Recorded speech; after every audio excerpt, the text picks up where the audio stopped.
Ils se sont mis en grève et sont descendus dans la rue pour exprimer leur ras-le-bol. Les enseignants et autres personnels de l'éducation étaient mobilisés dans toute la France ce jeudi. Oui, ras-le-bol surtout de la pagaille des protocoles sanitaires, 3 en 10 jours. Le cortège parisien s'est dispersé aux abords du ministère de l'Intérieur. Wilfried De Villers l'a suivi tout l'après-midi. Ils étaient plusieurs milliers cet après-midi dans le centre de Paris, enseignants, personnel éducatif, parents d'élèves, tous particulièrement remontés contre ces protocoles sanitaires qui se succèdent.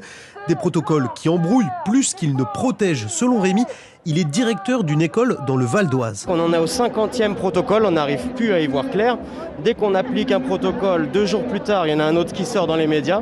Et c'est 45 pages à appliquer dès le lendemain matin. Donc si on le reçoit le dimanche soir dans un média payant, comment vous l'appliquez le lundi et comment vos collègues les appliquent. C'est-à-dire qu'on découvre ces protocoles en même temps que les parents d'élèves. Des mesures sanitaires de dernière minute qui menacent avant tout les élèves. Face aux absences dues au Covid, la continuité de l'enseignement est bien souvent impossible.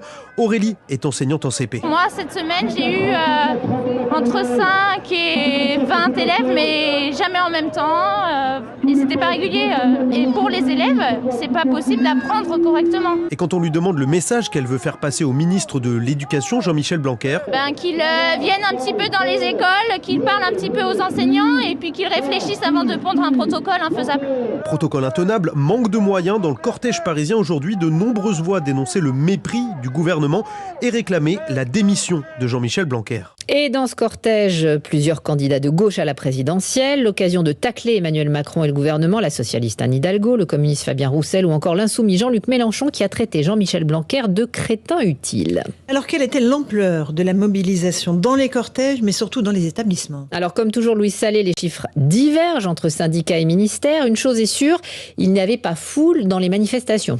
Oui, les manifestations ont rassemblé quelques milliers de personnes dans plusieurs grandes villes de France, environ 3000 à Rennes, à Bordeaux, à Marseille et plus de 1000 à Clermont-Ferrand et à Lille.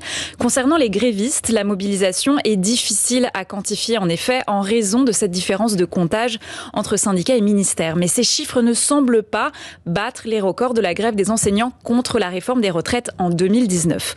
Selon les syndicats, donc 75% des enseignants étaient absents en maternelle et en primaire, un chiffre qui inclut en fait les chefs d'établissement, les remplaçants, les enseignants spécialisés, mais qui s'appuie sur un échantillon d'écoles militantes, ce qui gonfle un peu le résultat.